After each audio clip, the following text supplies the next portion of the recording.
Hello and welcome to another Raggy's video. So today I'm going to do a review of Bridbrewer and Taproom and pub review sort of thing. Obviously me and Andy from the Happy Drinkers went over to Bridbrewer in Bridlington. Well, it would be last Saturday morning, so the end of September 2024 basically. A tap room with as many as 3 or 4 cask beers on at any one time.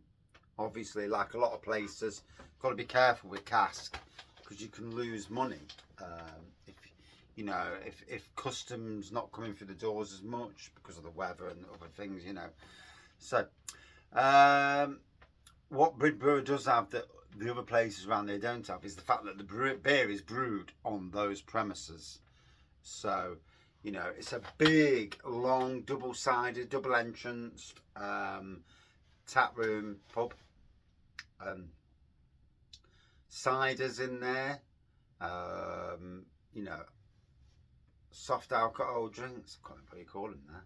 Soft drinks.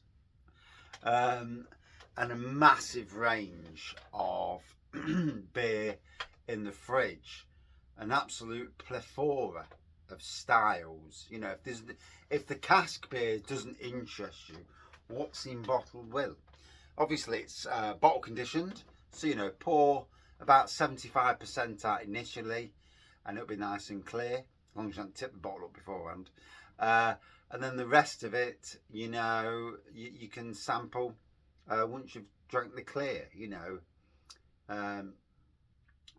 Bottle conditioned beers, a lot of breweries do bottle conditioned, and you will get that last bit which will turn a bit hazy. It is what it is. Usually the best bit of the beer is in that.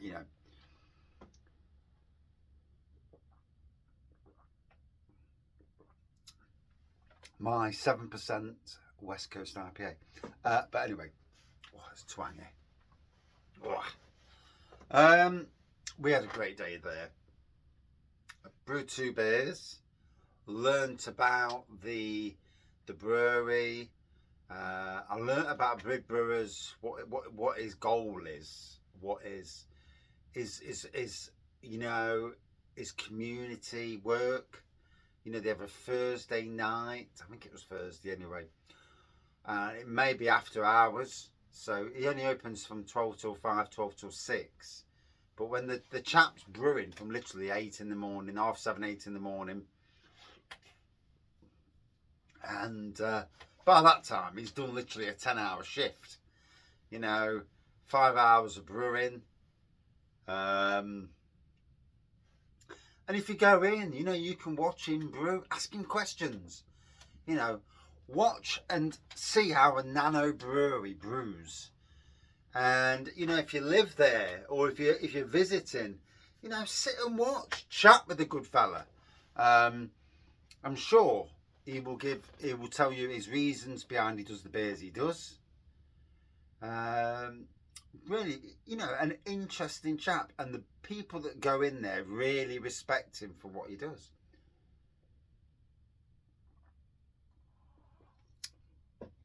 So the beers are obviously his beers. If you're brewing your own beers on premises, then you want to sell your own beers, don't you? You can understand that. But most breweries are the same in that respect. Absolutely, nearly all breweries are in that respect. Obviously, brews on 2 small kits. I think one's 50 litres, one's 20 litres, or maybe both 50 litres. They both look the same, to be fair. So they both look 50 litres. It was really interesting to see the effort that goes into brewing on a small kit. More complex than it is brewing on much bigger kits at Bang the Elephant and Magpie Brewery, and even Alter Ego when I was there. All different kits, mind you. Brewers doing different things to check their beer. Predominantly, it's predominantly the same. but very different when you watch them do it. You know,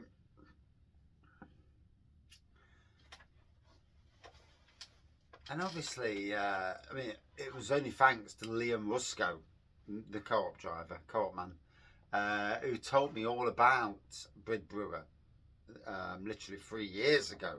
And then we went in 2022 and discovered the place and walked in, unassuming, you know, he obviously didn't know anything about Raggy's beer reviews, and had a couple of beers in there, took 6 home with me, and we obviously reviewed them, and then that opens the world up, because what this channel does, and I hear a lot about the rest of YouTube and whatnot, but this channel is unique with its support for breweries, you know.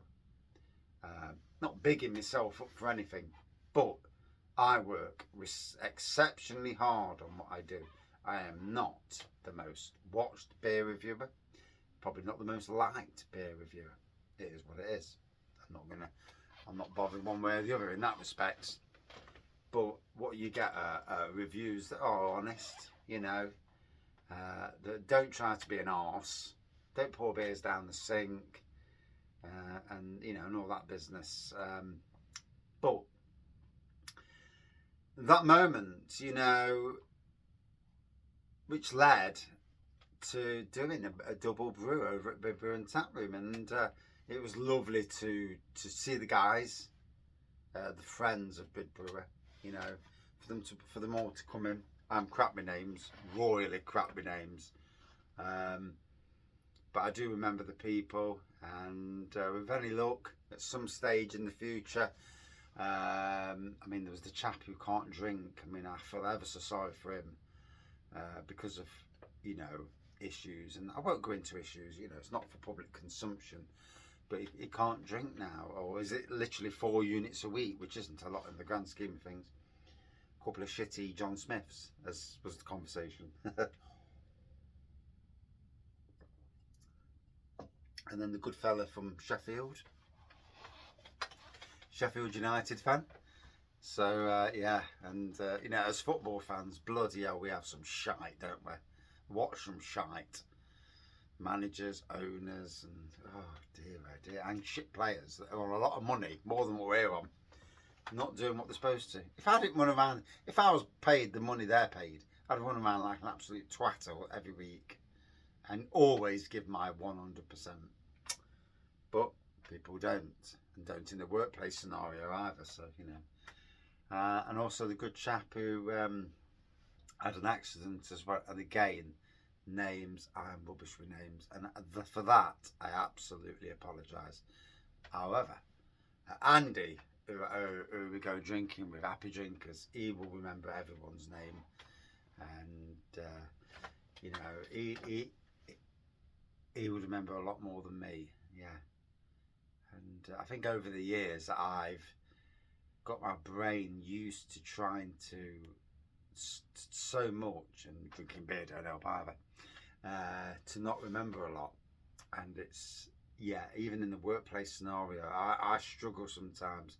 Wife thinks I've got some sort of early dementia, but hopefully not, fuck's sakes. But yeah, hopefully not. But it was a great day. Both me and Andy enjoyed our day down there, and our day in Bridlington. Well, for the most part, Bridlington. Yeah, we did not enjoy the second place we went to after Bridbrewer and Taproom. No. But I won't mention the name of that pub. But yeah, when someone when 3 times the people who own that pub come out to make sure that my son is not drinking a bloody bit of cola, yeah. And yes, I shall be unliking that place. And obviously, will I go back to Bridlington anytime soon? Who knows? It's hard to know. It really is hard to know, you know. I did enjoy Triple B's Micro Pub, although the dog was on one, whittling and moaning, and because someone wasn't there. So yeah, but it is what it is. But we had a great time in Bridbrewer, and that's all that matters to me. Yep. Cracking place. If you're over there and you like a beer that's in a bottle, but it's always going to be hazy, always watch out for the sediment layer. Bottle conditions, you're going to get that. But there are some exceptional beers that Bridbrewer does. You know, not every beer is everyone's style. I've seen some of the reviews on the internet, and they're cruel, really, because bad reviews, you know, hurt businesses. And same as beer reviews that pour beers down the sink, and then you think to yourself, why do that? You know, drink the beer first. Because a beer's not my style doesn't mean I'm going to pour it down the bloody sink. I've only once in 6 years of doing Raggy's beer reviews got halfway down a beer and it was bad. It really was bad. And not drank it. But every other beer I've drank, even the ones that were the farmhouse ones. Jesus Christ. But yeah. But in essence, for what all I've said just then, Bridbrewer and Taproom, make sure if you go into Bridlington, go there, have a look at what beers they've got on cask, but also in bottle. And like I say, there'll be some Raggy beers there. You may get the 2 Raggy collabs, Raggy and Happy Drinker collabs that are going off. I did ask for names for the beers. No one's really came up with anything interesting. So I've got a couple of beer names that might just, you know, poke. Sometimes in life you have to poke buttons, and albeit whether it's YouTube buttons or personal buttons, but you know, I've got some ideas. But in essence, great place, must visit location. Thank you for watching. See you soon.